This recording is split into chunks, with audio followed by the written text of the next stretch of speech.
Shalom kekasih Kristus, Jemaat di Salmasi Pegangsaan. Pada kesempatan ini saya akan berbagi firman dengan judul Semata-mata Kasih. Sebelum kita berbagi firman, mari kita berdoa. Bapa di surga, kami bersyukur mendapat kesempatan untuk mendengar firman Tuhan. Biarlah firman yang kami dengar, Roh Kudus menolong kami untuk memahaminya dan dapat mengaplikasikannya dalam kehidupan masing-masing kami. Berkati firman-Mu, berkati kami yang mendengar.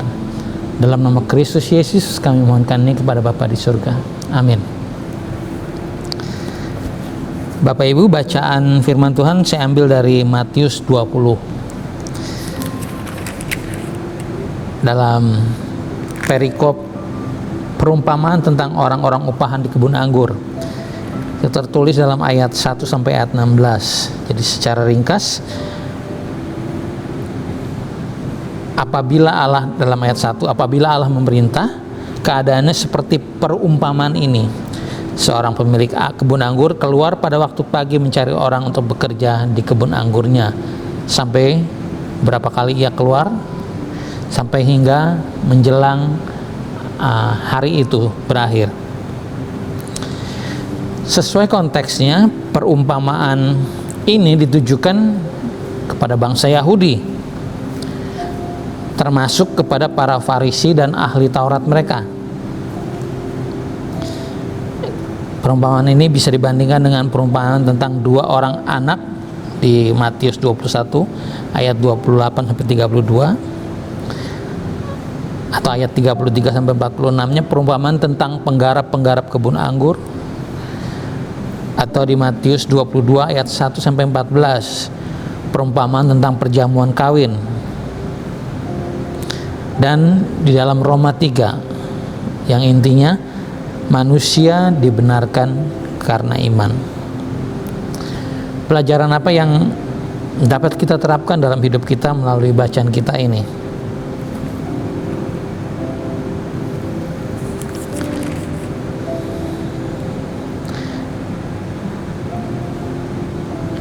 Di ayat 10 ditulis begini, kemudian datanglah mereka yang masuk terlebih dahulu, jadi pagi-pagi benar, sangkanya akan mendapat lebih banyak upah. Tetapi mereka pun menerima masing-masing 1 dinar juga. Ketika mereka menerimanya, mereka bersungut-sungut kepada tuan itu.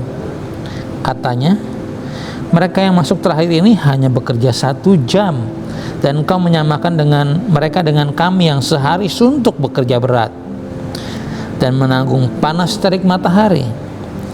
Tetapi Tuhan itu menjawab seorang dari mereka, saudara, aku tidak berlaku tidak adil terhadap engkau.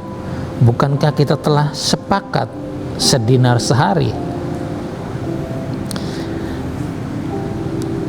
Ada 3 prinsip teologis yang saya tangkap dari kebenaran firman Tuhan ini.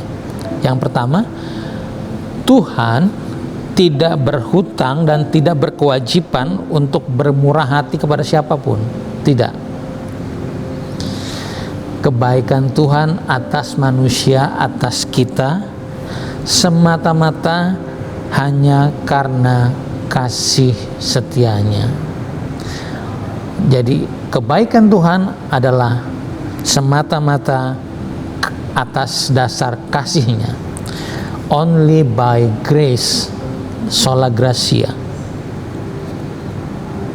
Bukan karena kita sudah melakukan ini dan itu lebih dari orang lain.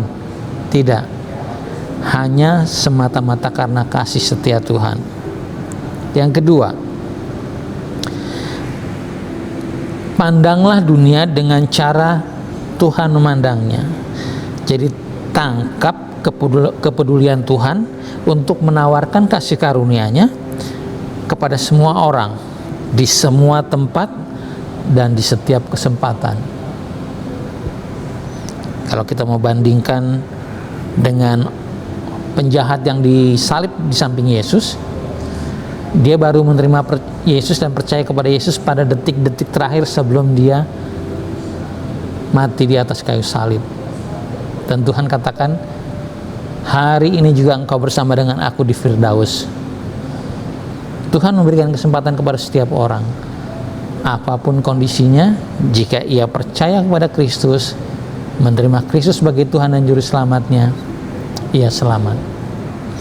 Seperti dikatakan di Roma 9 ayat 10, dengan hati kita percaya, dengan mulut kita mengatakan Yesus adalah Tuhan, dengan hati mempercayainya, maka kita diselamatkan. Dan yang ketiga, bahwa ada upah yang diberikan Tuhan bagi setiap orang yang dipanggilnya bekerja di ladangnya. Tetapi upah yang diberikannya itu berdasarkan ukuran kemurahan kekayaannya, bukan hal lain. Jadi Tuhan tidak berhutang dan tidak berkewajiban untuk bermurah hati kepada siapapun. Yang pertama. Kedua, dari cerita ini kita harus melihat, memandang dunia dengan cara Tuhan memandang dunia. Tangkap kepedulian Tuhan kepada siapapun, di tempat apapun, untuk menerima kemurahan hatinya. Dan yang ketiga, ada upah bagi orang yang melayani Tuhan. Itu prinsip teologisnya. Bagaimana dengan aplikasinya dalam kehidupan kita? Buat saya, ketika saya membaca ini, saya diajar untuk tidak mencurigai kalau Tuhan itu pilih kasih. Jangan melihat kebaikan Tuhan atas orang lain sebagai ketidakadilan bagi kita. Jangan bilang, dia baru percaya Tuhan, Kristen juga baru kemarin, tapi kok Tuhan kayaknya memberkati dia secara luar biasa, sementara saya yang sejak kecil, bahkan sejak sebelum lahir sudah Kristen, kok rasanya tidak diberkati Tuhan seperti dia. Itu sebuah kesalahan. Jangan mencurigai Tuhan pilih kasih. Yang kedua, kita harus memiliki kepribadian yang sehat dengan membuang prinsip gini: senang jika melihat orang lain susah, susah jika melihat orang lain senang. Orang-orang yang datang lebih awal merasa tidak mau orang lain juga sama senangnya dengan dia mendapat upah yang sama, sebab dia sudah merasa lebih bekerja lebih banyak dari mereka. Lebih baik mereka mendapat yang lebih kecil. Orang Kristen yang baru percaya Yesus setahun atau 2 tahun dibanding dengan saya, harusnya mereka lebih susah hidupnya dari saya. Kita tidak boleh memiliki prinsip yang seperti itu. Kita harus memiliki kepribadian yang sehat. Bersyukur jika orang lain diberkati Tuhan. Itu bagian yang ketiga. Selalu mengucap syukur, karena kemurahan Tuhan itu cukup untuk semua orang, sesuai kadar yang dipercayakan Tuhan kepada masing-masing kita. Tuhan tahu betul kepada siapa harus diberikan apa. Berkat dan kasih karunia Tuhan tidak pernah salah alamat. Sebagai seorang pelayan, ada hal yang dapat kita aplikasikan dari bacaan ini. Yang pertama, jangan merasa unggul karena memiliki kedudukan, tanggung jawab, status sosial, tingkat pendidikan, atau hal lahiriah lain yang dipandang lebih dari orang lain. Jangan merasa unggul atau lebih dari orang lain, karena semua kelebihan itu adalah sebenarnya peluang dan kesempatan yang dipercayakan Tuhan kepada setiap kita sesuai kemurahan kekayaannya dan sesuai dengan rencananya. Jika kita dipanggil Tuhan sejak dari kecil, puji Tuhan, tidak perlu mempersoalkan panggilan orang lain dengan cara apapun, karena kita semua adalah anggota tubuh Kristus. Jika masing-masing kita memberikan yang terbaik kepada Tuhan dengan rasa syukur melayani Tuhan, maka Tuhan dipermuliakan. Tapi jika masing-masing kita justru iri, bersaing satu dengan yang lain, maka pekerjaan yang dilayani melalui kita justru terhambat dan terganggu.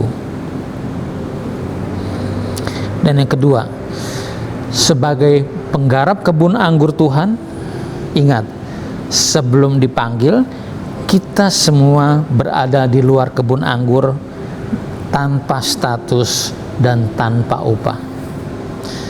Jadi atas kemurahannya Tuhan datang memanggil kita di tempat kita masing-masing, dalam situasi kita masing-masing, untuk datang menjadi pekerja di ladangnya dan menerima kemurahan kasih-Nya.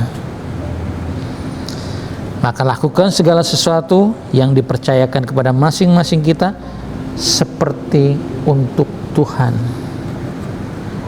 bukannya membanding-bandingkan diri kita dengan orang lain.